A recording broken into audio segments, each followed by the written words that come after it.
Bom dia, gente. Espero que todos estejam bem. Hoje nós vamos dar continuidade à nossa série de mensagens, intitulada como Forasteiros. É a nossa terceira mensagem dessa série, e ainda não saímos do primeiro capítulo. Então, esperem aí que será uma longa e gloriosa série, porque eu creio que Deus vai derramar muito sobre nós através dessas palavras do apóstolo Pedro. Tem muito a nos ensinar, principalmente para esses dias que nós vivemos. Nós temos visto que Pedro, com essas palavras, ele buscava com que seus leitores vivessem alegremente diante dos desafios daqueles dias em que eles estavam vivendo. E acho que isso ficou claro para nós na semana passada, a partir do que nós lemos, do que nós estudamos, e, consequentemente, ele delineou as responsabilidades que os seus leitores teriam diante dessas verdades. Existe uma resposta, existe um posicionamento que nós precisamos dar a partir do entendimento de tudo que Pedro está falando aqui nessa carta. Então, ele quer capacitar os seus leitores para que eles vejam claramente essas verdades do Evangelho, para que seja possível cumprir. Para que a gente possa cumprir qualquer verdade, para que a gente possa colocar em prática qualquer entendimento que a gente adquira ao longo da nossa caminhada, isso precisa estar muito claro para nós. Sem entendimento, não há uma prática de vida correta. Então, olha a importância que existe a respeito do ensino e da palavra de Deus, disso ser feito de uma maneira em que seja compreensível, para que as pessoas possam, enfim, colocar em prática aquilo que é a vontade de Deus. Então, um ambiente onde não se tem clareza no entendimento da palavra e do propósito de Deus, também não tem vidas corretas diante de Deus. É impossível ter uma vida correta ou fazer a vontade de Deus se você não compreende a palavra dele. Então, o que Pedro está fazendo com essas palavras é buscar trazer clareza para que os seus leitores pudessem obedecer e colocar em prática aquilo que é a vontade de Deus. E essas responsabilidades, resumidamente, eu separei aqui 3 pontos, que eram seus deveres para com Deus, é o que o Pedro está querendo deixar claro, para uns com os outros, com os crentes, e para com o mundo. Então, esses 3 pontos é o que o apóstolo ele quer esclarecer, deixar muito óbvio, para que os cristãos pudessem assumir, então, assim, os seus deveres, as suas responsabilidades diante de Deus, diante dos cristãos e diante do mundo. E Pedro ele continua a saga das tríades, eu falei sobre isso semana passada. Ele sempre enfatiza, ou pelo menos nesse primeiro capítulo que nós temos percebido, ele sempre trazendo 3 pontos disso, 3 pontos daquilo. Eu creio que é um aspecto muito claro da didática de Pedro, e elencando e organizando o seu ensino em tópicos. E eu acho que isso, de fato, facilita muito o entendimento para nós. Então, na primeira parte desse capítulo, do versículo 3 ao 12, como nós vimos na semana passada, Pedro enfatizou sobre andar na esperança, a importância e a necessidade que nós temos de ter essa viva esperança sendo gerada em nós. E agora, nessa segunda parte, do versículo 13 ao 25, que nós vamos falar hoje, Pedro ele vai enfatizar o andar em santidade, que é o nosso tema ali, santidade, reverência e amor. Então, quem estiver anotando, tenham em mente que hoje os pontos que nós vamos abordar e se aprofundar e que Pedro deseja ressaltar nesse conjunto de versículos é o aspecto da santidade, da reverência e do amor. Amém? Então, Pedro ele vai nos apresentar o dever como cristãos, como crentes, consistindo em 3 coisas. Aí vamos lá, mais 3 tópicos. Uma perspectiva correta, um comportamento correto e uma atitude correta. Isso está muito conectado com o que nós vamos falar, mas vamos então ler as Escrituras, o que vai dizer a partir do versículo 13 desse primeiro capítulo.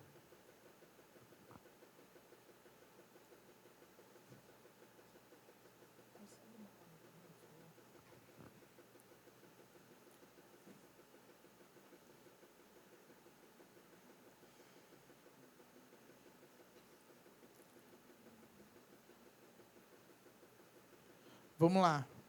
Versículo 13. Vamos ler do 13 ao 25, tá, gente? Por isso, preparando o seu entendimento, sejam sóbrios e esperem inteiramente na graça que lhes está sendo trazida na revelação de Jesus Cristo. Como filhos obedientes, não vivam conforme as paixões que vocês tinham anteriormente, quando ainda estavam na ignorância. Pelo contrário, assim como é santo aquele que os chamou, sejam santos vocês também em tudo o que fizerem, porque está escrito: sejam santos, porque eu sou santo. E se vocês invocam como Pai aquele que sem parcialidade julga segundo as obras de cada um, vivam em temor durante o tempo da peregrinação de vocês, sabendo que não foi mediante coisas perecíveis, como prata ou ouro, que vocês foram resgatados da vida inútil que seus pais lhes legaram, mas pelo precioso sangue de Cristo, como de um cordeiro sem defeito e sem mácula. Ele foi conhecido antes da fundação do mundo, mas foi manifestado nestes últimos tempos em favor de vocês. Por meio dele, vocês creem em Deus, o qual o ressuscitou dentre os mortos e lhe deu glória, para que a fé e a esperança de vocês estejam em Deus. Tendo purificado a alma pela obediência à verdade e com vistas ao amor fraternal não fingido, amem intensamente uns aos outros de coração puro, porque vocês foram regenerados, não de semente corruptível, mas de semente incorruptível, mediante a palavra de Deus, a qual vive e é permanente. Porque toda a humanidade é como a erva do campo, e toda a sua glória é como a flor da erva. A erva seca e a flor cai, mas a palavra do Senhor permanece para sempre. Esta palavra é o evangelho que foi anunciado a vocês. Amém? Então é essa palavra que Pedro diz que é o evangelho que foi anunciado a nós, é o ponto que nós vamos nos aprofundar essa manhã. E mais uma vez, o meu desejo é que o Senhor traga revelação sobre essas palavras, sobre o que Pedro quer comunicar através dessas palavras, porque de fato nós precisamos ser afetados por essas verdades. Tudo isso que Pedro está dizendo aqui, isso precisa afetar e transformar a nossa vida, porque esse é o caráter de um cristão, principalmente quando nós compreendemos e temos cantado, como nós acabamos de cantar aqui, Maranata, nós temos uma expectativa. Nós falamos muito nesse tempo sobre os últimos dias, né? Eu falo muito sobre isso e eu acho legal, porque acaba-se que muito se fala sobre a igreja, né, no sentido geral. Toda a igreja pensava que era a geração, né, toda a geração achava que era a geração do retorno de Jesus. Mas isso é uma mentira. Porque, na verdade, historicamente falando, só a primeira igreja pensava assim. E hoje nós. Então, acho isso algo muito, muito legal de se saber e de se observar. Cara, só a primeira igreja tinha essa ideia. E hoje nós somos a única geração depois do primeiro século, a acreditar que, de fato, estamos inseridos num contexto onde Jesus irá voltar. E isso precisa significar muito para nós. Se nós cremos que o Espírito Santo comunica, se Deus fala a respeito das estações, das épocas, se Deus tem esse propósito de revelar para o seu povo as épocas, e Jesus repreende os discípulos a respeito disso, falando que quando a gente olha para o céu, a gente sabe se vai chover. Então, se nós temos o Espírito de Deus, Ele está comunicando também aquilo que virá, as ênfases que precisam ser dadas em cada estação. E nunca se cantou tanto a respeito do retorno de Jesus como se canta nesses dias de hoje. Nunca se pregou tanto a respeito do glorioso retorno de Jesus como se prega hoje nos dias que nós estamos vivendo. Então, mais uma vez, tirando a igreja do primeiro século, nós somos a segunda geração de pessoas que acreditam que Jesus irá voltar na sua geração. E isso precisa simbolizar muito para nós. Isso precisa estar muito evidente na nossa vida e no nosso proceder. Porque o que Pedro está orientando para essa igreja é como se comporta cristãos diante da realidade do retorno iminente de Jesus. E nós estamos inseridos exatamente no contexto que Pedro queria afetar com essas palavras. Então, eu creio que essas palavras precisam ter um peso maior do que houve em qualquer outra geração antes de nós, se nós cremos que, de fato, Jesus virá em breve. Amém. Isso precisa ter um peso sobre nós. Nós precisamos assumir um compromisso como quem entende. Jesus está voltando. Não adianta acontecer situações, guerras e mais o que for, que a gente olha e a nossa primeira reação é falar, está vendo aí? Jesus está voltando. Teve uma guerra, agora teve um ataque. Está vendo aí? Jesus está voltando. Tá, beleza. E o nosso comportamento está mudando? Porque se de fato estamos declarando que Jesus está voltando, será que nós estamos vivendo como uma geração que entende que Jesus está voltando? Esse é o ponto. Não é falar Jesus está voltando para trazer medo sobre as pessoas que estão fora da igreja. Mas é entender que se Jesus está voltando, o meu comportamento precisa ser um comportamento como quem entende que Jesus está voltando. A minha vida precisa ser afetada pelas verdades que os apóstolos falaram que deveria ser o comportamento ou o proceder de quem entende, de quem está diante das adversidades presentes nos tempos prestes ou que antecedem o retorno de Jesus. É esse tipo de gente que Pedro estava querendo preparar. E eles estavam sofrendo tanta perseguição que eu acredito que para eles era muito óbvio que eles seriam essa geração, por tamanha perseguição que eles estavam sofrendo. Só que Jesus, quando fala sobre a grande tribulação, ele diz que vai ser algo que nunca, nenhuma geração experimentou o que essa geração vai experimentar. E eles estavam achando que eram eles. Porque eles imaginavam que não teria perseguição maior do que aquela que estava acontecendo no primeiro século. Mas hoje nós sabemos, vai ter uma perseguição maior. E vocês querem a boa ou a má notícia? A má notícia é que a gente vai passar por isso. Mas a boa notícia é que Jesus vem depois. E a gente então foca na boa. A gente olha para a boa notícia, entendendo, é preciso que essas coisas aconteçam. Jesus falou, é necessário que essas coisas aconteçam antes que venha o grande e terrível dia do Senhor. E isso tem que mudar tudo para nós. Isso tem que fazer a gente olhar para a adversidade com expectativa.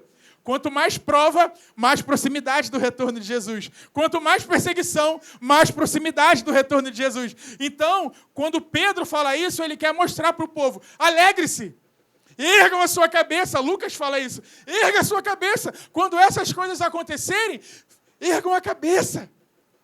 Como quem diz, ande de cabeça erguida, porque o Senhor de vocês está às portas. E aí a gente consegue ter alegria, mesmo nos momentos de tribulação.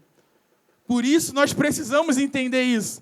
Enquanto nós não compreendermos, o nosso coração continuará sendo capturado pelas adversidades. E aí virá ansiedade, depressão, tristeza, amargura, inveja.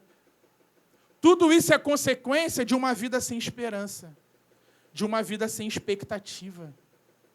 Quando nós olhamos para a eternidade, quando nós olhamos para esse grande dia, e quando nós sabemos que todas as adversidades, que tudo isso está cooperando para nos formar um crente maduro, e que a perseguição faz parte do processo, a gente descansa, sabendo, em breve ele virá. Então é isso, gente. A Eu poderia parar de falar aqui agora, antes de ler as palavras, porque o que nós precisamos entender é isso.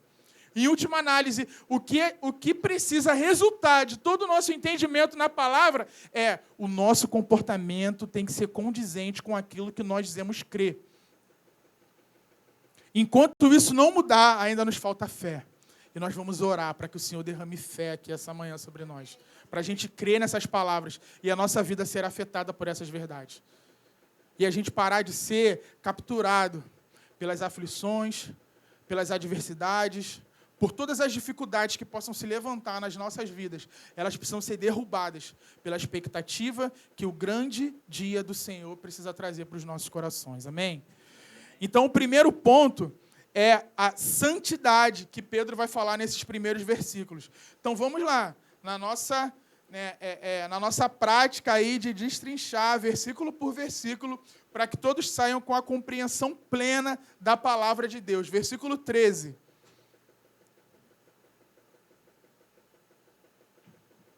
Vocês estão comigo, gente?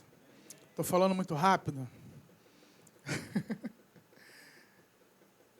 Estou empolgado, hein? Creio que o Senhor vai fazer algo hoje.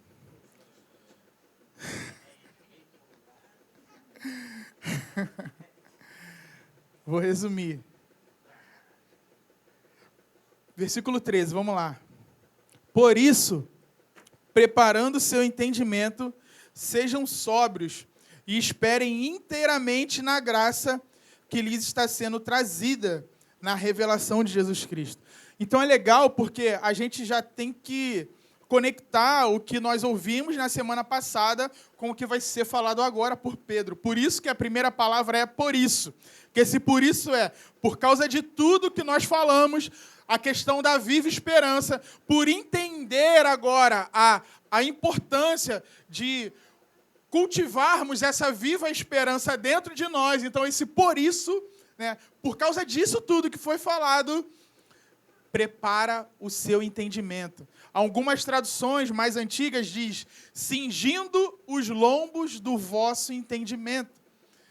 E esse cingir os lombos era uma prática necessária naquela época para quando a pessoa se preparava para agir, né, porque eles usavam aqueles vestidos, então o cingir os lombos era ajeitar as vestes para alguma atividade que ia ser realizada. Acho que trazendo para a nossa realidade, o arregaçar as mangas seria uma palavra que se equipararia ao cingir os lombos daquela época. Então, ele está dizendo algo como, arregace as mangas do seu entendimento. E aí ele diz, sejam sóbrios, esteja no controle da sua fala e conduta. Precisamos manter a sobriedade diante das verdades que nós estamos compreendendo. Os nossos pensamentos não podem ser roubados pelas questões que estão à nossa volta, do mundo que nos cerca. Por isso que ele está falando sobre a importância de sermos sóbrios, porque nós podemos facilmente andar mentalmente embriagados. Porque as coisas que estão à nossa volta podem ocupar o lugar que deveria ser de Deus no nosso pensamento. Por isso, quando ele fala de preparar o entendimento e ser sóbrio, é porque o nosso entendimento precisa estar focado nas coisas de Deus. E, às vezes, o nosso pensamento, a nossa mente, ela pode ser roubada por coisas lícitas, como trabalho, como lazer, como entretenimento, como amizade, como relacionamento. Várias coisas, são várias situações nas nossas vidas que podem nos fazer colocar Deus de lado. Não, agora eu estou focado nisso aqui. Ó. Deus, espera um pouquinho. Né? Vou colocar Deus aqui numa caixinha, porque agora minha mente precisa focalizar. E aí Pedro está exortando o povo. Ele está dizendo, sejam sóbrios. Arregace as mangas do seu entendimento. Não coloca Deus de lado agora que você está compreendendo essas coisas. Aí ele fala, por causa do entendimento da viva esperança, aí ele diz, esperem inteiramente na graça que lhe está sendo trazida na revelação de Jesus Cristo. Então é esse senso de expectativa que era tomado o coração daquela geração. Gente, Não fica ocupando a sua mente, embriagando o seu pensamento com as situações que estão à sua volta. Foca na eternidade. É isso que Pedro está dizendo, foca na eternidade. Espere inteiramente na graça que lhe está sendo trazida na revelação de Jesus Cristo. Lembra que eu falei que Pedro, sempre que ele fala de graça, salvação, ele sempre foca no aspecto futuro e não no presente. Diferente de alguns outros autores no Novo Testamento, que às vezes falam do aspecto presente, e é ok, existe esse aspecto da salvação hoje, mas Pedro ele sempre fala do cumprimento pleno. Né? O dia que nós seremos salvos plenamente. O dia que a graça estará sobre nós de maneira plena. Hoje nós vivemos no já e ainda não. Né? Já temos alguns aspectos, mas vai ter um dia que vai ser pleno. E Pedro está pedindo, ele está exortando para que os seus leitores fixem os seus olhares nesse dia. Amém? E o versículo 14, ele vai dizer: como filhos obedientes, não vivam conforme as paixões que vocês tinham anteriormente, quando ainda estavam na ignorância. Ou seja, nossas antigas paixões, nossos desejos pecaminosos não podem nos dominar mais. Nós precisamos compreender que fomos libertos e que agora a nossa mente está sendo renovada. Né? O nosso entendimento, ele usa as mesmas palavras que Paulo usa lá em Romanos 12, 2. Nós precisamos ser afetados por essas verdades. E aí, seguindo para o versículo 15. Pelo contrário, assim como é santo aquele que os chamou, sejam santos vocês também em tudo que fizerem, porque está escrito: sejam santos, porque eu sou santo. E esse em tudo que fizerem, ele está dizendo sobre todo o nosso comportamento, pensamentos, palavras e ações. Essa palavra, né, para em tudo o que fizerem, que nós podemos resumir como o nosso comportamento, é uma palavra-chave dessa epístola de Pedro, é uma palavra grega que eu separei aqui, é anastrofe, que ela é encontrada pelo menos em outros 5 momentos na epístola. E é legal a gente saber que Pedro, ao desenvolver essa carta, ele vai fazendo uso de algumas palavras-chave, que são palavras que ele repete por diversas vezes, trazendo uma ênfase de algo que precisa ser uma realidade para os seus leitores. Então, essa é todo o comportamento. Uma outra palavra, aí eu separei aqui mais 3 palavras-chave que ele utiliza, que é a palavra suportar, que é do grego pasco. Ele cita mais de 10 vezes nessa carta, o suportar, trazendo uma ênfase. Submeter, que é hipotasso, pelo menos 6 vezes, e faça o que é certo, que é o termo agatopoio, que 4 vezes ele utiliza também. Então, comportamento, suporte, submissão e fazer o que é certo. 4 palavrinhas-chave que Pedro vai dar muita ênfase na sua carta. E o teólogo Thomas Constable, ele nos traz uma definição interessante. Ele traz uma frase juntando esse entendimento do que Pedro, de fato, queria enfatizar com essas palavras. E ele diz assim: a importância de suportarmos adversidades de forma submissa e praticar boas ações, enquanto, ao mesmo tempo, suportamos perseguição pela nossa fé. E o versículo 16... como nós acabamos de ler, que diz: porque está escrito, sejam santos, porque eu sou santo. Pedro está citando o Antigo Testamento. Pedro está citando aquilo que nós lemos lá em Levítico. Santo significa ser separado do pecado para Deus.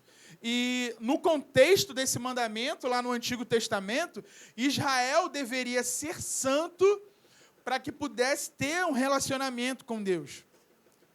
A santidade é um atributo de Deus e que para todos aqueles que desejam se relacionar com Ele precisa ter. Então, quando Ele orienta para que sejamos santos, Ele está dizendo assim: eu quero me relacionar com você. Esteja pronto para um relacionamento íntimo comigo. Mas sem santidade, não tem como. Não tem como nos relacionarmos intimamente com Deus se nós não assumirmos um compromisso de ser quem nós fomos chamados para ser. Muito se fala sobre vocação, chamado, qual é o meu chamado? Quer saber um chamado que você tem, que todos nós temos? Ser santo. Deus nos chamou para sermos santos. Charles Spurgeon, ele faz uma pergunta retórica, ele fala assim, o que é santidade? Não é integridade de caráter? Ele já pergunta respondendo, o que é santidade? Não é integridade de caráter? Devemos lutar por uma vida sem pecado, por uma vida de pureza moral e ética. Essa tem que ser a nossa luta. Tem uma citação muito legal também de A.W. Tozer, que ele diz que o verdadeiro ideal cristão não é ser feliz, mas é ser santo. Sendo santos, seremos felizes, seremos bem-aventurados. Então, o nosso ideal, a nossa busca, deve ser ajustada, deve ser diferente da busca do mundo. O mundo hedonista, que tudo é em busca, em prol de trazer prazer, de ser feliz. Nós temos que viver para ser santos e descobrir a felicidade que existe nessa realidade de santidade. A santidade é algo alegre, gente. Quem nos atrapalha muito a encontrar a alegria na santidade, e infelizmente, é a tal da religiosidade. Porque aí ela faz algo que era para ser belo, admirável, e que nos sentíssemos atraídos para esse caminho, para uma coisa em que muitas vezes a gente tem repulsa. A gente, não, cara, acho que isso não é para mim. Quem nunca ouviu assim, ao evangelizar alguém, aí a pessoa fala assim, pô, cara, eu creio em Deus. Eu gosto do evangelho. Eu ouço a palavra, eu ouço pregações, mas deixa eu viver só mais um pouquinho. Mais para frente eu prometo que eu vou entrar para a igreja em algum momento, mas eu quero curtir só mais um pouquinho. Sabe por quê as pessoas falam isso? Porque ela não faz ideia da alegria que é uma vida em santidade. Porque a ideia que passaram para o mundo, e nós temos muita culpa nisso, é de que a religião cristã é algo pesado, é algo difícil, é algo até ruim, sabe, chato. Ah, não, ser crente é muito chato. E realmente tem crente que é muito chato. Esse é o problema. É porque tem crente que é muito ignorante. É porque tem crente que quis criar sua própria religião e agora impor para os outros seguirem. Aí por isso fica chato. Por isso fica desagradável. Mas aí quando a gente começa a entender o evangelho e ver, cara, Cristo me libertou, agora eu sou livre, agora eu não sou mais escravo, isso deveria ser motivo de alegria. Só que aí entra mais uma vez o pecado, a carnalidade, e faz com que deveria ser liberdade se transformar em libertinagem. E aí a gente vive no meio de dois extremos. Um que não pode nada e o outro que pode tudo. E qual é o que pesa sobre nós como responsabilidade nesses dias? Trazer um entendimento de um cristianismo saudável, um cristianismo bíblico, uma santidade que seja alegre, não pesada. É muito bom ser cristão. É muito bom obedecer a Deus. Qual filho que não se orgulha quando o pai olha para ele e fala assim, cara, eu te amo porque você é um filho obediente. É maravilhoso ouvir isso do pai. Do pai olhar e falar assim, cara, como eu tenho prazer. Imagina Jesus. O pai, cara, como eu tenho prazer em você, cara. Acho que quando a gente entende quem Deus é, tudo que precisa ser gerado no nosso coração é esse desejo de, cara, eu quero que Deus sinta prazer em mim, cara. Eu quero que Deus sinta prazer em mim, como Ele falou que sente em Jesus. Sabe por quê? Deus sente prazer em Jesus? Porque Jesus é obediente. Jesus, Ele mesmo sendo Deus, Ele abriu mão de tudo. Ele falou assim, eu vou te obedecer, porque o seu plano é o que mais importa. E Ele morreu por nós, cara. E às vezes a gente não consegue fazer o mínimo. Sabe por quê? Porque nos falta a compreensão do que Jesus fez. Porque nos falta a compreensão dos privilégios que existem numa vida santa. Dos benefícios que Deus nos deu e de como é maravilhoso não ter algema. Não ser mais escravo. Porque enquanto um monte de gente não consegue dizer não para o pecado, Deus falou para nós assim, agora você pode dizer não. Você não é mais obrigado a dizer sim. Enquanto um monte de gente vive aprisionado, doente, entregue, sem saber para onde ir, o que fazer, Deus fala, agora eu te dei uma solução. Eu entreguei o meu próprio filho para que o sangue dele poderoso fosse derramado sobre você. E você fosse livre. E a gente vai falar sobre isso mais à frente. Então, a santidade, ela não afeta apenas o nosso relacionamento com Deus, mas ela afeta todos os nossos relacionamentos. A forma que nos relacionamos com tudo muda quando nós andamos em santidade. E isso ofende a religiosidade.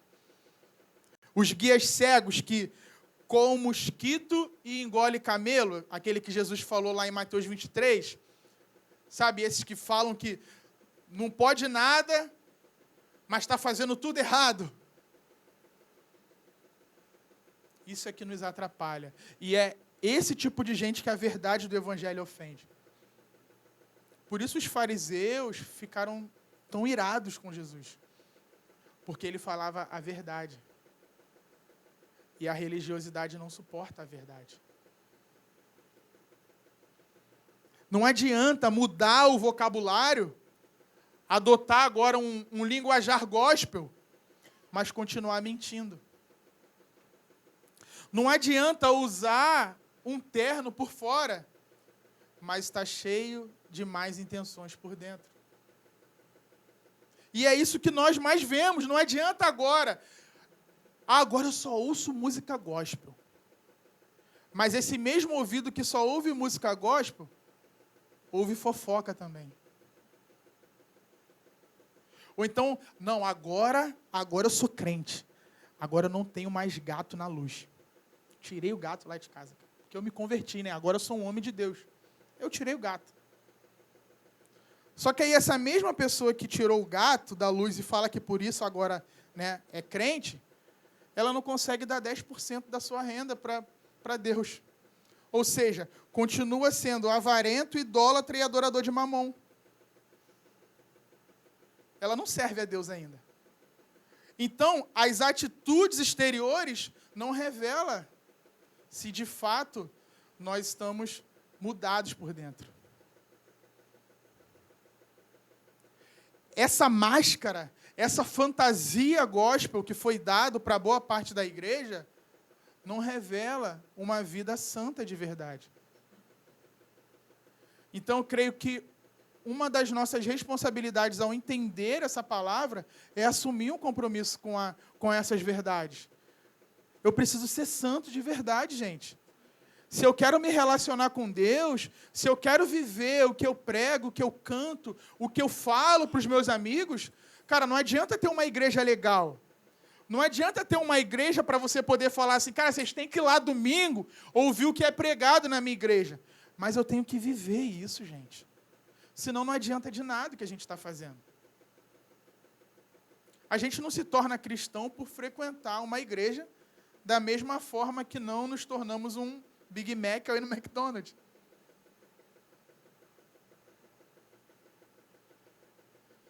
Isso precisa, sabe, nos confrontar de verdade.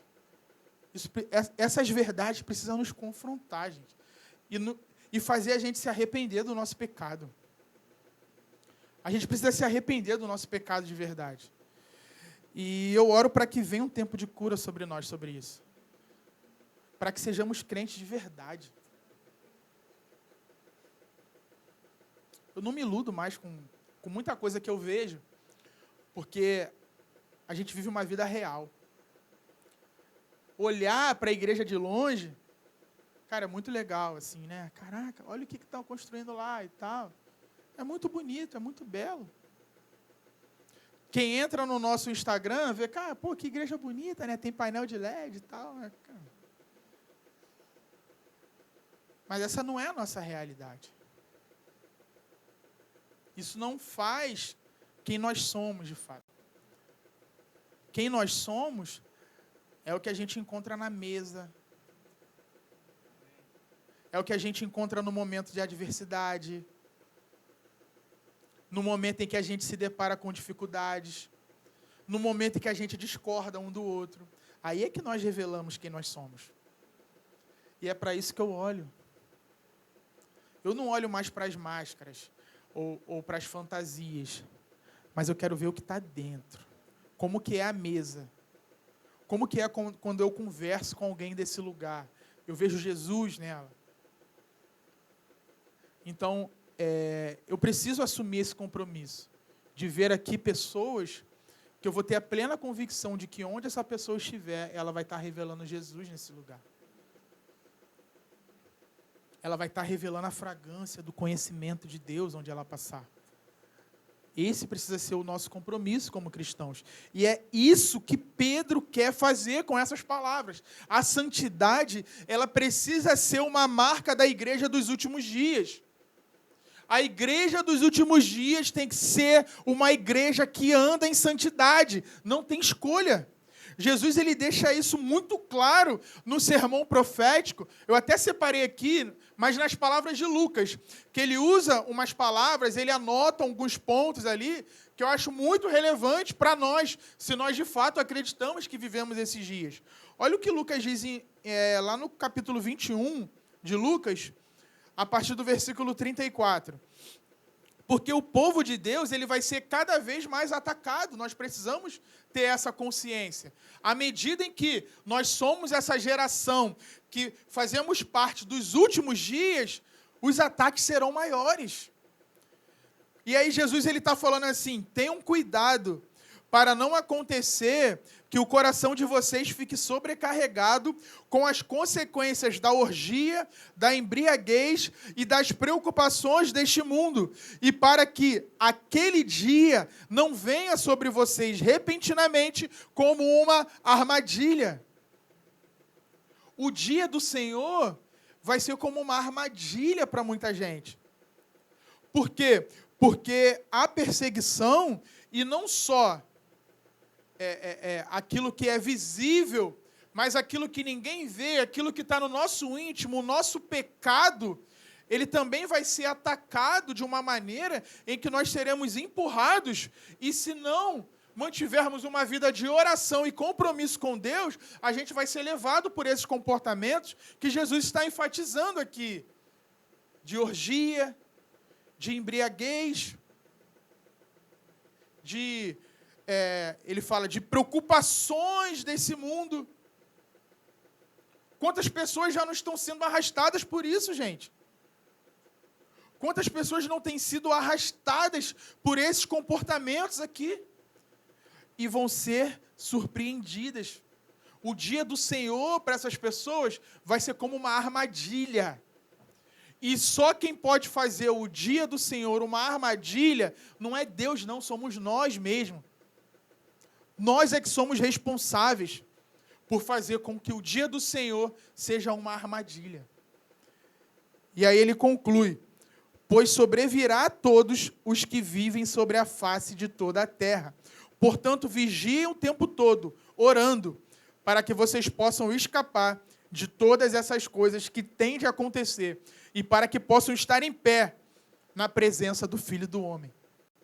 Porque vai ter gente que vai estar caído. Aqui ele não está falando de salvação não, tá, gente? Aqui ele está falando para a gente que está no caminho. Para a gente que converteu. Mas ele está mostrando assim, vai ter gente que vai estar de pé. Mas vai ter gente que vai estar caído, todo ferrado. É o que Paulo vai falar também. Quando eu falei na semana passada, como aqueles que escapam pelo fogo, é exatamente isso que ele está dizendo. Vai escapar. Vai chegar lá. Mas vai ser numa situação deplorável. Não vai estar de pé. Não vai estar tão feliz como poderia se fosse uma pessoa obediente. E aí o segundo ponto da nossa tríade, e aí ele vai conectando, né, os pontos. Agora ele vai falar sobre reverência. né? Pedro ele segue o seu discurso trazendo uma ênfase na necessidade de termos uma vida de reverência. Se Deus tem nos permitido conhecê-lo, se Deus tem de fato se revelado a nós, nós precisamos demonstrar a reverência que Deus merece. Sempre que eu vejo alguém se comportando de modo irreverente com relação às coisas de Deus, eu penso assim, poxa, falta ainda para essa pessoa um conhecimento de quem Deus é. E muito tem a ver com o que nós estamos falando aqui também, porque o conhecimento de Deus, quando ele é um conhecimento desajustado, né, quando ele não está alinhado com a verdade das Escrituras, ele pode nos fazer irreverentes também. E aí o lugar que deveria ser de reverência, acaba virando um lugar de irreverência. E esse é um perigo muito grande que nos circunda, porque nós às vezes nos orgulhamos de estarmos sendo libertos de um ambiente altamente religioso que nos impunha comportamentos que não são necessários, que não mudam ninguém, que não fazem sentido. E aí, como eu falei antes, mas essa postura precisa ser equilibrada, porque se nós não vigiarmos e se não formos sóbrios e compreendermos o que de fato a palavra diz, nós podemos sair de um lugar de reverência artificial, né, superficial, mas ir para um lugar de completamente irreverência. De não tratar mais com reverência aquilo que precisa ser reverenciado. De chegar num lugar desse aqui e, ao invés de fazer um culto para Deus, fazer bagunça. Então, olha como a nossa vida ela é cercada de extremos e como a gente precisa de sabedoria para entender a palavra, se livrar do que não presta, mas também não ir para um lugar que não devemos estar. Então, olha o tamanho da maturidade e da responsabilidade que precisam estar sobre aqueles que vão compreendendo essas verdades de forma progressiva. Olha aí o versículo 17.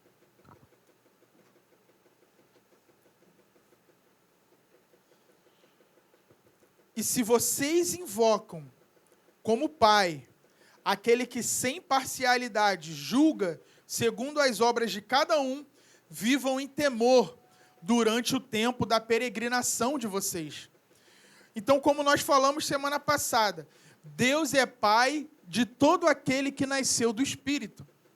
E como todo bom pai, julga as obras dos seus filhos. Não para salvação, tá, gente? Mais uma vez. Mas ele julga as obras para nos dar recompensas. Nós precisamos entender, então, que o temor é algo que nos segura no nosso lugar. É o que eu posso chamar de respeito saudável. Nós precisamos ter esse respeito saudável diante de Deus. Pessoas sem temor são lançadas para esse lugar de irreverência, porque você não está mais tratando Deus como quem Ele de fato é. E, às vezes, o conhecimento e o desprendimento da nossa, ou da pretensa religiosidade do mundo, pode nos levar para um lugar de infantilizar o relacionamento com Deus. Tratar agora aquilo que deveria ser o alvo da nossa reverência sem temor nenhum. E aí também não é legal. Então, como é importante a gente se manter sóbrio e, à medida que vamos compreendendo a palavra, crescer em maturidade. Tem um teólogo chamado Stephen Payne que ele disse assim: o sábio é conhecido pelo que e por quem ele teme. Mais uma vez, o sábio é conhecido pelo que e por quem ele teme. E aí eu pergunto, o que você teme? Quem você teme? E eu vou falar uma coisa para vocês. Vivemos dias em que a igreja tem temido muito mais coisas do que a Deus. Infelizmente. Olha o que disse o profeta Isaías. Isaías 8, versículo 12.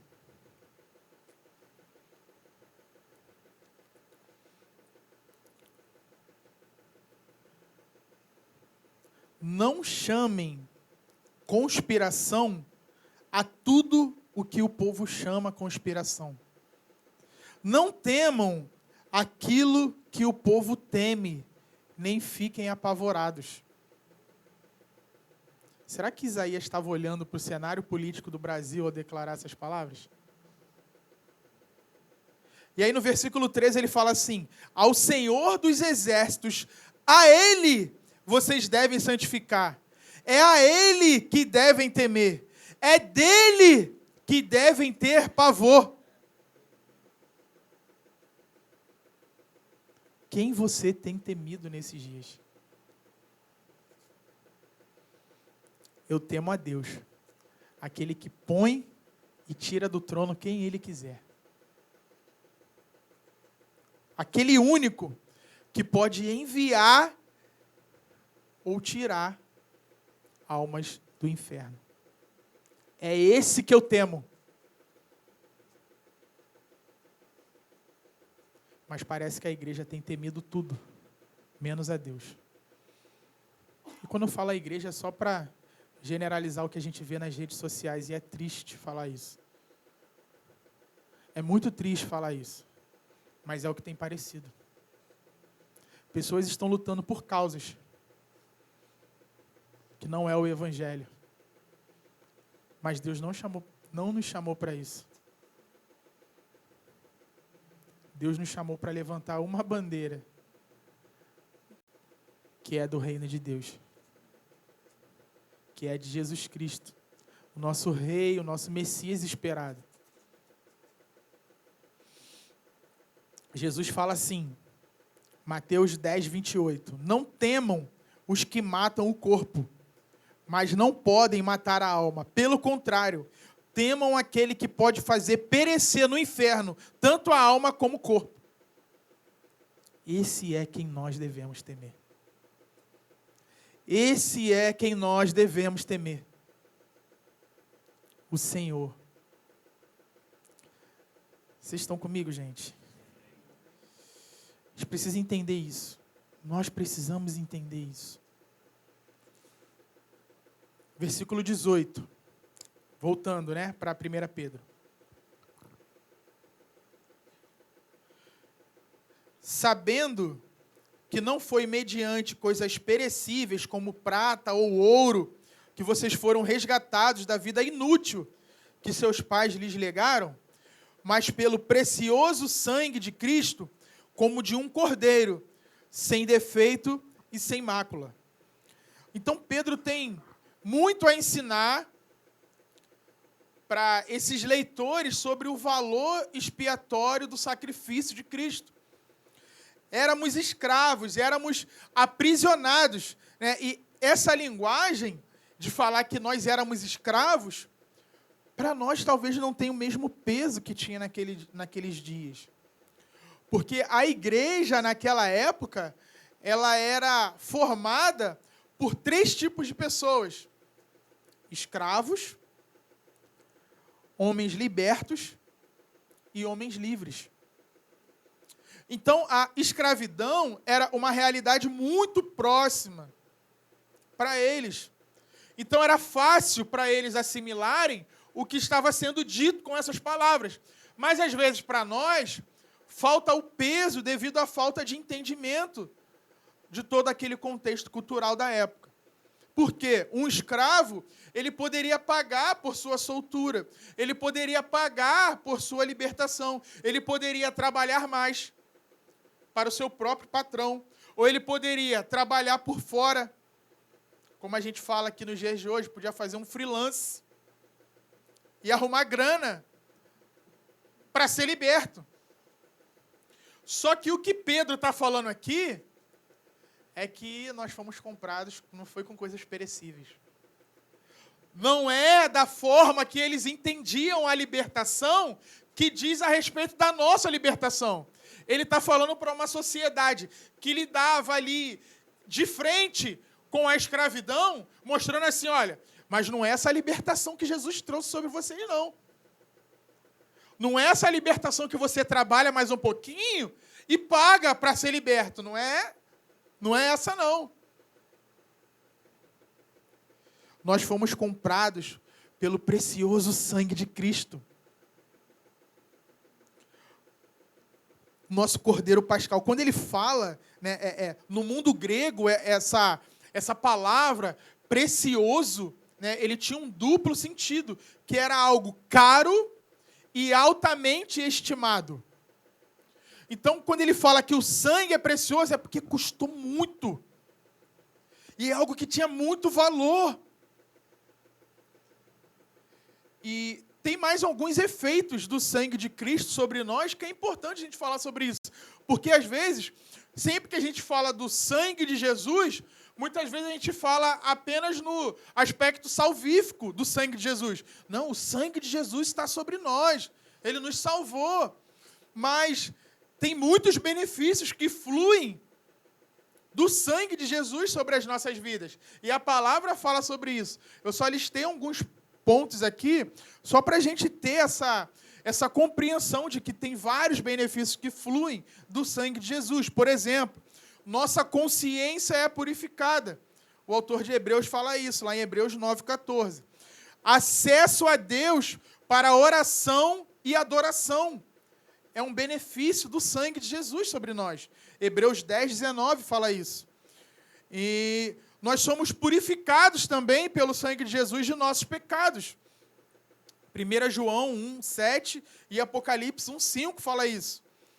Em Apocalipse 12,11, nós vemos que nós vencemos o acusador dos irmãos pelo sangue de Jesus. E 1 Pedro 1,19, como nós acabamos de ver, nós fomos resgatados de um estilo de vida pecaminosa. E vamos para o versículo 20. Versículo 20 e 21 vai dizer assim: ele foi conhecido antes da fundação do mundo, mas foi manifestado nesses últimos tempos em favor de vocês. Por meio dele, vocês creem em Deus, o qual ressuscitou dentre os mortos e lhe deu glória, para que a fé e a esperança de vocês estejam em Deus. Então, a queda de Adão não pegou Deus de surpresa. Jesus já tinha sido entregue. Ele fala, Cristo foi conhecido antes da fundação do mundo.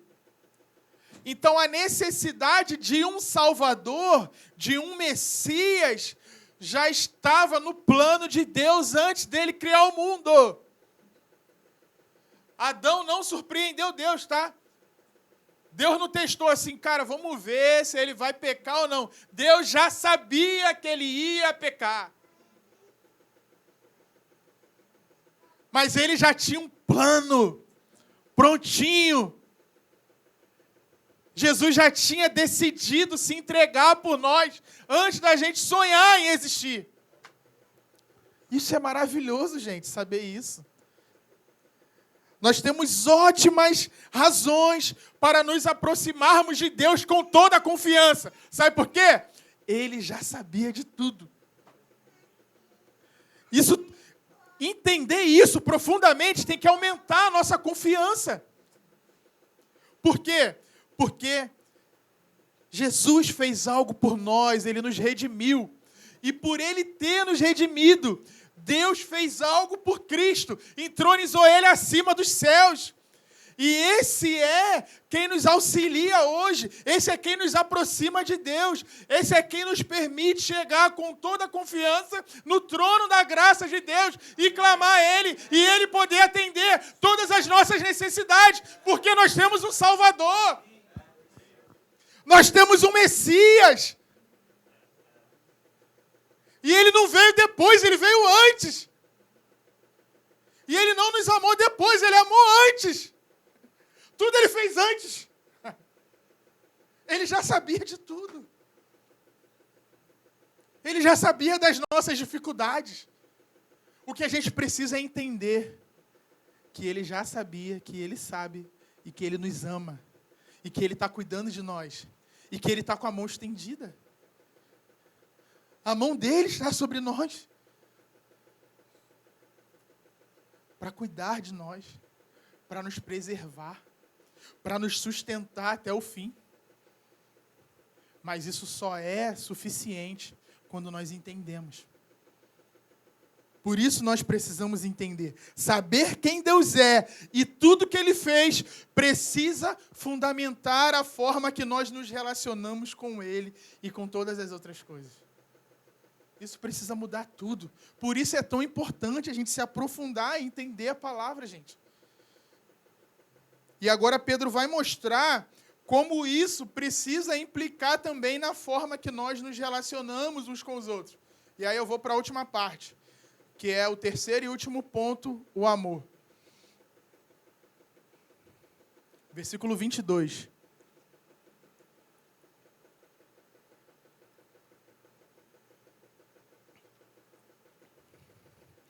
Tendo purificado a alma pela obediência à verdade e com vistas ao temor fraternal não fingido, amem intensamente uns aos outros de coração puro.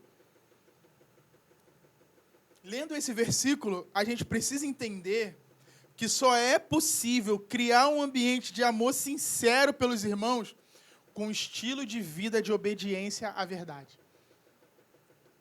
O amor fraternal não é um objetivo para os santos, é uma consequência de uma vida santa. Quem é santo ama o seu irmão. Eu não preciso buscar amar o meu irmão para ser santo, mas é porque eu sou santo que eu amo. Então, como que eu faço, Léo? Eu não consigo me relacionar bem com algumas pessoas, eu tenho dificuldade. Seja santo. É isso que Pedro está dizendo, seja santo. Seja santo. Conheça a Deus, se relacione com Deus, e você vai amar os seus irmãos. É mentiroso quem diz que ama a Deus e não ama o irmão. Por que Deus está falando isso? Por que a palavra de Deus diz isso? Porque Ele está dizendo, é uma consequência natural. Se você me ama, você vai amar os seus irmãos. Se você se relaciona com Deus, você vai amar os seus irmãos. Isso é maravilhoso. Porque não depende de mim, cara. Se dependesse de nós, a gente estava frito. Ia ser ruim pra caramba. Mas Deus é lindo, né? Ele faz tudo perfeito. Ele fala assim, é só me amar, é só se relacionar comigo e deixa com o papai. O amor, ele diz aqui, o amor fraternal não pode ser fingido. O amor entre irmãos é um amor sincero, é um amor sem hipocrisia. Ou seja, nós não temos que amar uns aos outros como se fôssemos irmãos, mas nós devemos amar uns aos outros porque nós realmente somos irmãos. É entender isso. Eu preciso amar então como se eu fosse irmão? Não, você tem que amar porque você é irmão. É diferente.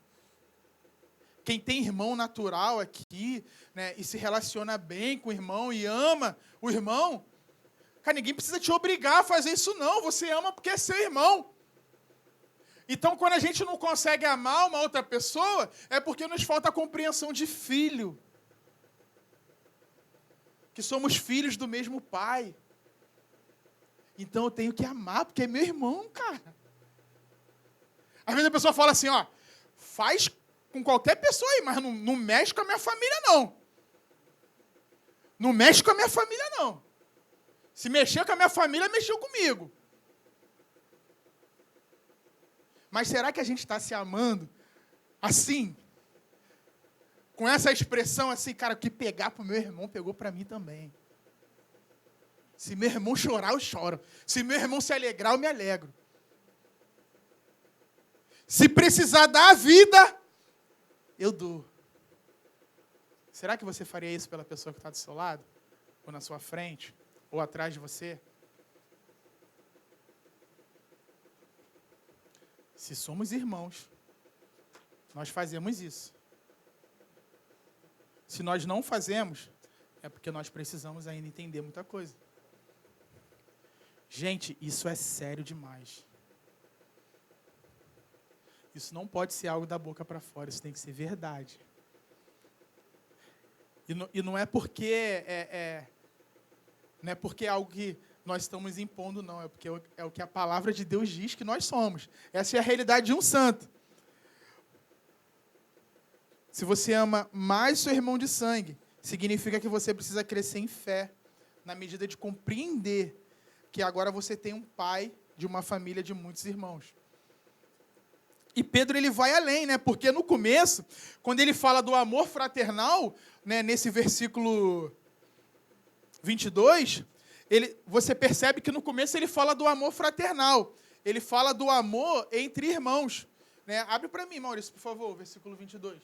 Ele, tendo purificado a alma pela obediência à verdade e com vistas ao amor fraternal, não fingido. Então, esse amor fraternal é uma consequência da purificação pela obediência. Tá vendo? Nós nos purificamos, nós andamos em santidade com vistas ao quê? Ao amor fraternal, o Filadélfia. Esse amor é uma consequência da santidade. Só que aí ele eleva a barra, né? Ele fala ao amor fraternal, beleza, mas quando ele fala amem intensamente, aí ele já fala do amor ágape. Amem intensamente uns aos outros de coração puro. Aí ele eleva o nível. Primeiro ele fala de uma consequência natural, depois ele fala assim, você precisa amar de verdade. E como que se ama de verdade? 1 João 3,16. Nisto conhecemos o amor, que Cristo deu a sua vida por nós. Portanto, também nós devemos dar a vida pelos irmãos. Esse é o amor de Deus. Nós não podemos fechar os olhos para essa necessidade. Jesus, em João 15, versículo 12, ele fala, o meu mandamento é este, que vocês amem uns aos outros, assim como eu os amei. 13. Ninguém tem amor maior do que este, de alguém dar a própria vida pelos seus amigos. Esse é o amor que Deus quer para nós. O Wayne Grudem, no seu comentário sobre essa carta, e mais especificamente sobre esse versículo, ele fala que um dos primeiros sinais de que indivíduos e igreja estão crescendo em santidade é o amor ardente pelos irmãos em Cristo. O Senhor precisa gerar isso em nós. Precisamos assumir um compromisso com a santidade para que isso seja evidente para todos. É assim que nós revelamos Deus para o mundo. É nos amando. É nessa relação que Deus é revelado. E vamos para os nossos últimos versículos. Versículo 23. Porque vocês foram regenerados, não de semente corruptível, mas de semente incorruptível, mediante a palavra de Deus, a qual vive e é permanente. Então, olha como é importante a gente entender o que Pedro está dizendo nessas palavras aqui. Nós fomos gerados pela palavra de Deus. Não existe regeneração genuína que não proceda da revelação de Jesus Cristo. A semente que nos gerou é a própria palavra de Deus. Por isso, nós precisamos manifestar o caráter dessa palavra. O caráter incorruptível da nossa origem.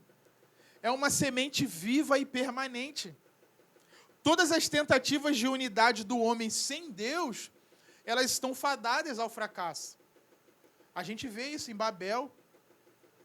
E a gente vai ver isso em Apocalipse também, lá na Grande Babilônia. Não vai dar certo.